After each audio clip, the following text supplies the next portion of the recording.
नमस्कार, दिन भर की बड़ी खबरों में आपका स्वागत है। मैं हूं आपके साथ प्रिया सिंह। आज इस बुलेटिन में बात होगी स्कूलों की मनमानी पर दिल्ली सरकार की सख्ती की, प्रियंका गांधी की योगी सरकार को लिखी चिट्ठी की, जानेंगे कि नीतीश सरकार में क्यों राशन को तरसे गरीब लोग, और ज्योतिरादित्य सिंधिया ने क्यों की अमित शाह से मुलाकात, और आखिर में बात भारतीय रिजर्व बैंक के ऐलान की। लेकिन तमाम बड़ी खबरों से पहले एक नजर सुर्खियों पर।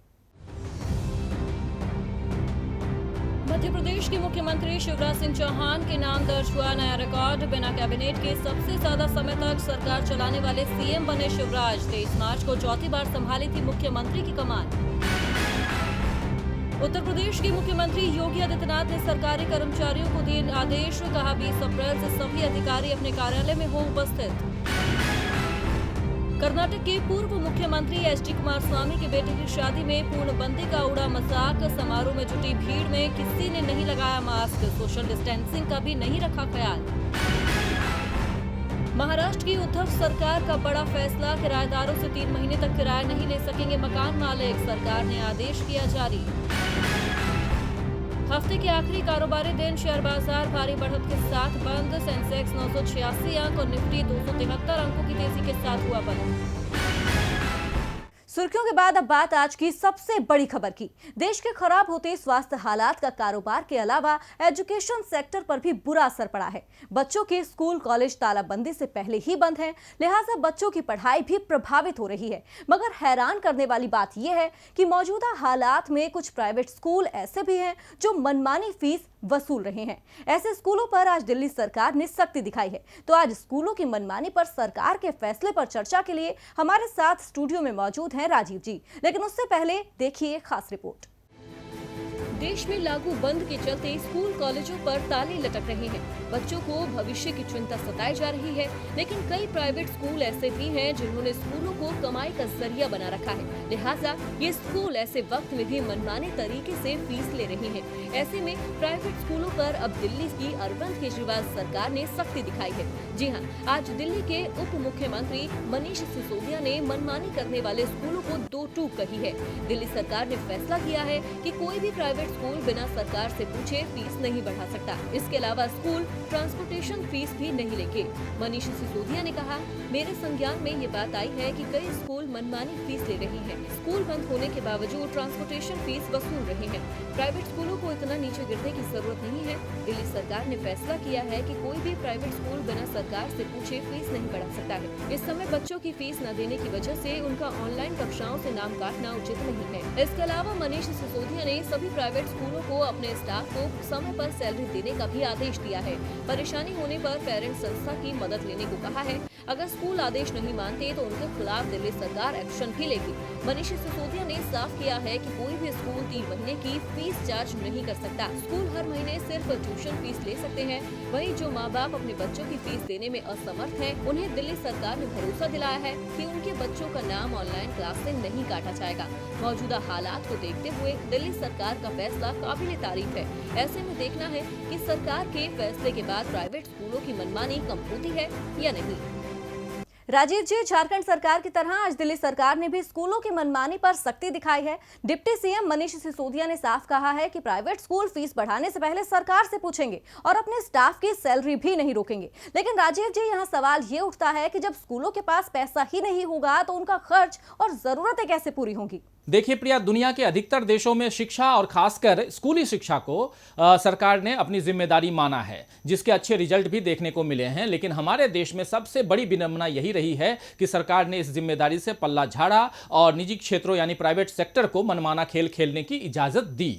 यही वजह है कि हमारे बच्चे वर्ग भेद का शिकार बने। जिनकी जेब भारी उनके बच्चों के लिए अच्छे स्कूल और जो गरीब हैं उनके लिए सरकारी स्कूल। अमीर तबके के साथ अधिकारियों और राजनेताओं के बच्चे भी महंगे निजी स्कूलों में पढ़ते हैं। उन स्कूलों में 5 स्टार सुविधाएं दी जाती हैं, जबकि सरकारी स्कूल साफ पानी और टॉयलेट की सुविधा भी अपने विद्यार्थियों को, छात्रों को नहीं दे पाते। लाइब्रेरी और लैब्स तो दूर की बात है। लेकिन अब क्या सरकारी स्कूल और क्या प्राइवेट, सभी स्कूलों के बच्चे घर पर बंद रहने को मजबूर हैं। हैं। ऐसे में ये सवाल उठना लाजमी है कि निजी स्कूलों को क्या इस बंद में भी फीस लेना चाहिए या फीस बढ़ानी चाहिए। दरअसल देश के कई हिस्सों से इस वक्त ऐसी खबरें आ रही हैं कि कहीं पेरेंट्स बच्चों की फीस बढ़ने से परेशान हैं, तो कहीं सरकार ने फीस बढ़ाने से मना किया हुआ है और कहीं स्कूलों ने खुद ही फीस से 2-3 महीनों की छूट दे रखी है। यह सवाल सही है कि स्कूल फीस नहीं लेंगे तो अपने स्टाफ को वेतन कहां से देंगे, लेकिन यह भी ध्यान देने की जरूरत है कि देश में शिक्षा को बाकायदा व्यापार बना दिया गया है,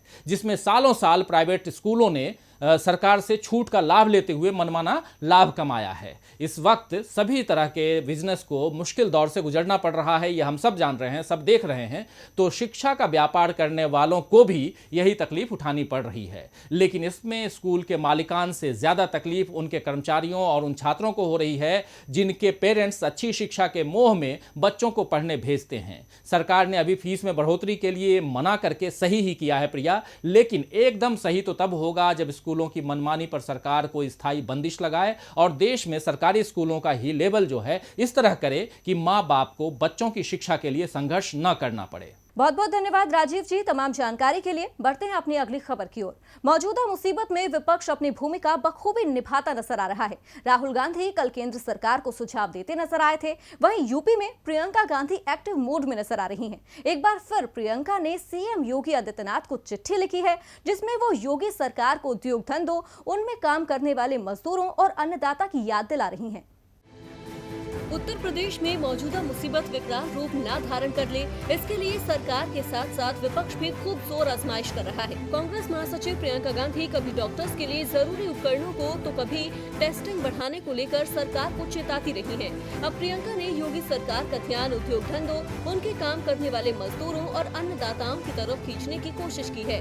प्रियंका ने चिट्ठी के जरिए योगी सरकार से कहा है कि मजदूरों और छोटे उद्योगों की हालत बदतर हो रही है, लिहाजा आर्थिक पुनर्निर्माण के लिए सरकार को अर्थशास्त्र और योजना निर्माण के जाने माने विशेषज्ञों की एक टास्क फोर्स बनानी चाहिए, जो आर्थिक पुनर्निर्माण का रास्ता तैयार करने का काम करेगी। प्रियंका ने पत्र में लिखा, मौजूदा मुसीबत अपने साथ आर्थिक मंदी लेकर आई है। उत्तर प्रदेश का कांच उद्योग, पीतल उद्योग, कालीन उद्योग, बुनकरी, फर्नीचर उद्योग, डेयरी, मिट्टी बर्तन उद्योग, फिशरी हैचरी उद्योग, अन्य घरेलू उद्योग सभी को नुकसान हो रहा है। प्रदेश के लाखों बुनकरों की हालत अत्यंत खराब है। कई ऐसे आर्थिक और सामाजिक स्तर के मुद्दे हैं जिन पर तुरंत ध्यान देने से आम जन को बहुत राहत मिलेगी। इसके अलावा प्रियंका ने सरकार को अन्नदाताओं की भी याद दिलाई। सरकार का ध्यान अन्नदाताओं को हो रही परेशानियों की ओर खींचने की भी कोशिश की गई।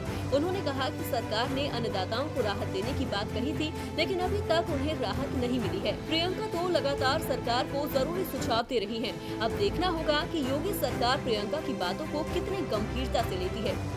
उद्योग धंधों को तेजी देने के लिए प्रियंका ने सरकार को सुझाव दिए हैं। ऐसे में अब सरकार क्या कदम उठाती है, ये देखना होगा। वहीं देखना ये भी होगा कि जो कदम हाल ही में बिहार सरकार ने उठाए थे वो कारगर साबित हुए हैं या नहीं। दरअसल सूबे के मुखिया नीतीश कुमार ने जरूरतमंदों के लिए राहत पैकेज की घोषणा की थी, लेकिन लाखों लोग ऐसे हैं जिन्हें इसका लाभ नहीं मिला है। तो क्या है इसके पीछे का कारण, इस रिपोर्ट में देखिए। क्या मात्र राहत पैकेज का ऐलान कर देने से सरकार का काम पूरा हो गया है? क्या सरकार की जिम्मेदारी नहीं बनती कि राहत पैकेज का फायदा हर गरीब शख्स तक पहुंचे? क्योंकि भले ही बिहार की डबल इंजन सरकार के मुखिया नीतीश कुमार राहत पैकेज का ऐलान कर चुके हों, लेकिन अभी भी मजदूर वर्ग के कई लोगों तक ये राहत नहीं पहुंच सकी है। गांवों में गरीबों को राशन मिलना मुश्किल हो गया है। लाखों गरीब ऐसे हैं जिनका राशन कार्ड नहीं बना है। ऐसे में सरकार का राहत पैकेज का ऐलान उनके लिए महज कागज के एक बेकार टुकड़े के समान है। सवाल उठता है कि आखिर जिन गरीब परिवारों के पास राशन कार्ड नहीं है, उन्हें खाना कैसे मिलेगा? सरकार ने ऐसे लोगों के लिए वैकल्पिक रास्ता क्यों नहीं अपनाया? जब गरीबों को खाना नहीं मिलेगा तो सुशासन बाबू की राहत पैकेज की घोषणा मदद के नाम पर एक मजाक से कम नहीं है।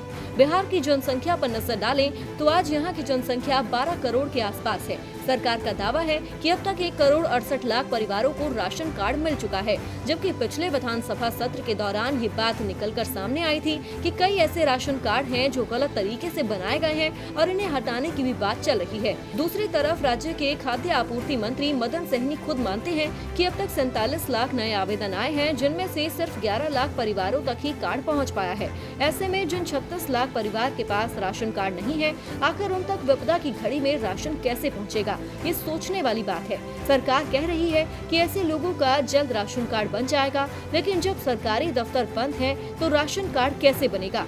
राशन कार्ड तो तभी बन पाएगा जब तालाबंदी के बाद दफ्तर खुलेंगे। ऐसे में जरूरतमंद लोगों तक राशन पहुंचाने की वैकल्पिक व्यवस्था कैसे और कब तक हो पाएगी, ये देखना होगा। अब मुसीबत के समय बिहार सरकार सहायता नहीं पहुंचा पाई, जिससे जरूरतमंदों की परेशानी बढ़ती जा रही है। खैर, परेशानी सिर्फ बिहार में ही नहीं बल्कि महाराष्ट्र में भी है और यहाँ जनता के साथ सरकार भी मुसीबत में है। दरअसल सूबे के मुख्यमंत्री उद्धव ठाकरे की कुर्सी पर काले बादल मंडरा रहे हैं, लेकिन इसकी वजह कोई राजनीतिक दांवपेच नहीं है बल्कि मौजूदा स्वास्थ्य हालात हैं, जिसके चलते पूरी कैबिनेट को त्याग पत्र देना पड़ सकता है।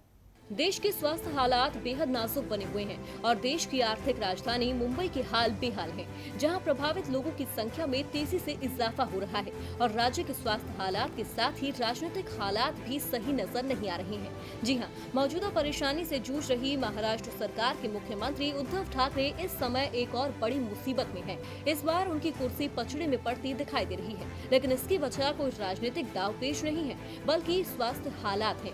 दरअसल संवैधानिक नियम के अनुसार मुख्यमंत्री या मंत्री को राज्य की विधानसभा का सदस्य होना जरूरी है। जिन राज्यों में विधान परिषद है, उन राज्यों में विधान परिषद का सदस्य भी सीएम और मंत्री बन सकते हैं।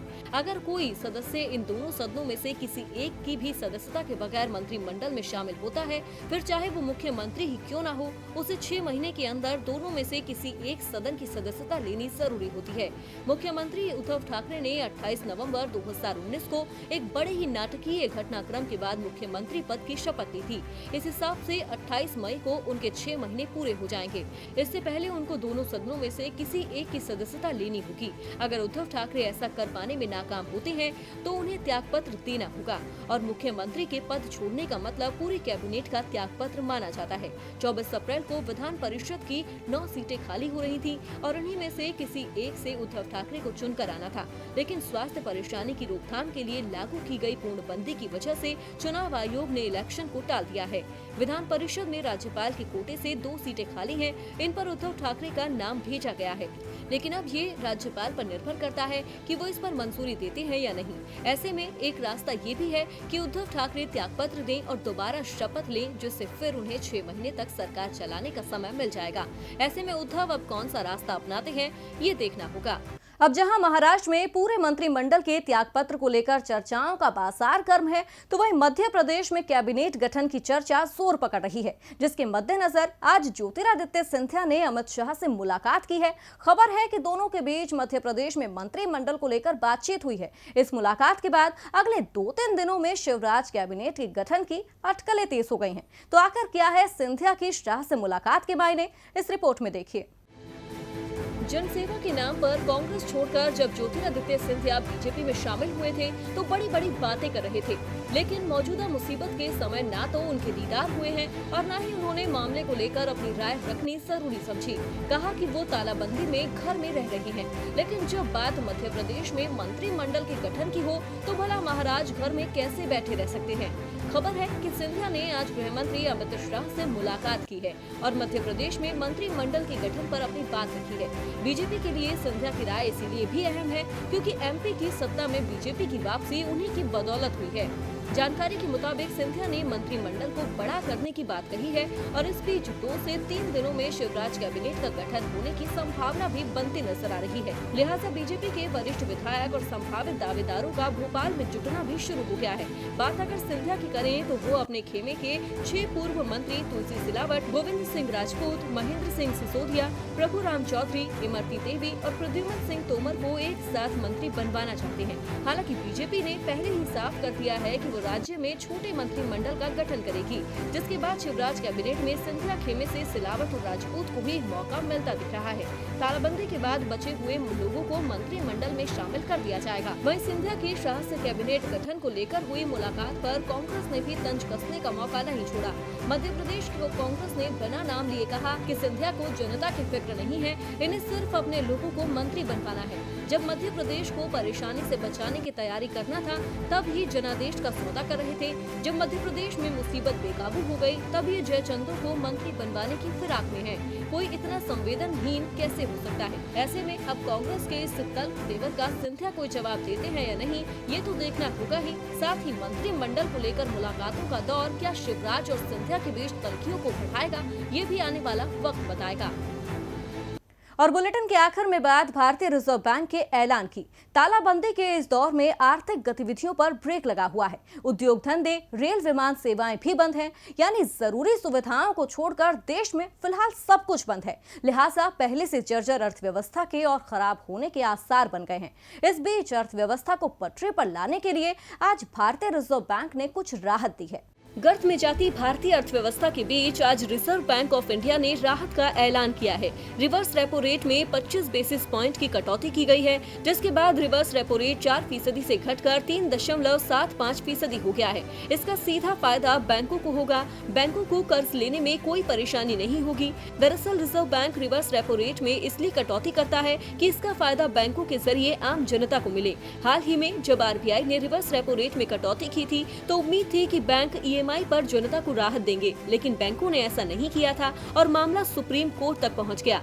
वहीं छोटे और मध्यम उद्योगों को हो रही नकदी की परेशानी के मद्देनजर रिजर्व बैंक ने 50,000 करोड़ रुपए के targeted long term repo operation यानी TLTRO के जरिए 50,000 करोड़ रुपए सिस्टम में लाने का ऐलान किया है। ये कई चरणों में किया जाएगा और फिर समीक्षा के बाद जरूरत पड़ने पर RBI और नकदी डालेगा।